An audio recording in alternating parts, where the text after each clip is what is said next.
រៀនទី1កំណើតថ្មីជីវិតថ្មីក្នុងព្រះត្រូវបង្ហាញការផ្លាស់ប្ដូរពិតក្នុងអាកប្បកិរិយាគម្ពីរស្នូលយ៉ូហាន 3:3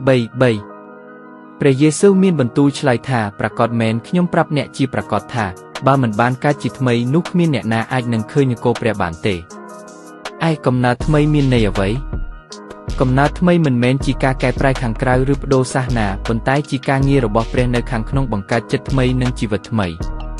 2កូរិនថូស 5:17 ដូច្នេះបើអ្នកណានៅក្នុងព្រះគ្រីស្ទគាត់ជាសត្វថ្មីហើយអ្វីចាស់បានកន្លងផុតទៅមើលចុះអ្វីទាំងអស់បានក្លាយជាថ្មីកំណើតថ្មីអត្តសញ្ញាណថ្មីជីវិតថ្មីទេជីវិតថ្មីត្រូវបង្ហាញផ្លែផ្កាថ្មីបើមនុស្សម្នាក់កើតជាថ្មីពិតនឹងមិនអាចរស់ដូចមុនបានទៀតទេផ្លែផ្កានៃជីវិតនឹងបង្ហាញការផ្លាស់ប្ដូរម៉ាថាយ 7:17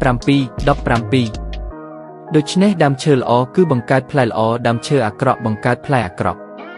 កាឡាទី 5:22-23 ផ្លែផ្កានៃព្រះវិញ្ញាណគឺសេចក្តីស្រឡាញ់អំណរសន្តិភាពអត់ធ្មត់សប្បុរសធ្វើល្អស្មោះត្រង់ទន់ភ្លន់និងការគ្រប់គ្រងខ្លួនមនុស្សអាចមើលឃើញការកើតថ្មីតាមរយៈផ្លែផ្កាការផ្លាស់ប្ដូរពិតចាប់ផ្ដើមពីចិត្តព្រះមិនចាប់ផ្ដើមពីរូបរាងក្រៅទេតែពីបេះដូងពេលចិត្តថ្មីជីវិតក្រៅនឹងថ្មីផងដែរអេសេគៀល 35:26 ខ្ញុំនឹងឲ្យចិត្តថ្មីដល់អ្នកហើយដាក់វិញ្ញាណថ្មីនៅក្នុងអ្នក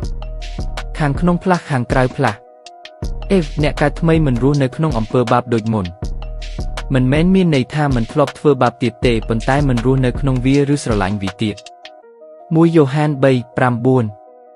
អ្នកណាដែលកើតពីព្រះមិនប្រព្រឹត្តអំពើបាបជាអនុវត្តទីដៅជីវិតបានផ្លាស់ប្ដូរសំណួរសម្រាប់ពិនិត្យខ្លួនតើជីវិតខ្ញុំមានអ្វីខ្លះដែលបានផ្លាស់ប្ដូរពីមុនមនុស្សជុំវិញអាចឃើញព្រះតាមរយៈអាកប្បកិរិយារបស់ខ្ញុំទេ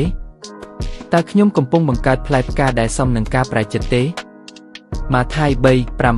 3:8 ដូច្នេះចូលបង្កើតផ្លែឲ្យសមនឹងការប្រែចិត្តសេចក្តីសន្និដ្ឋាន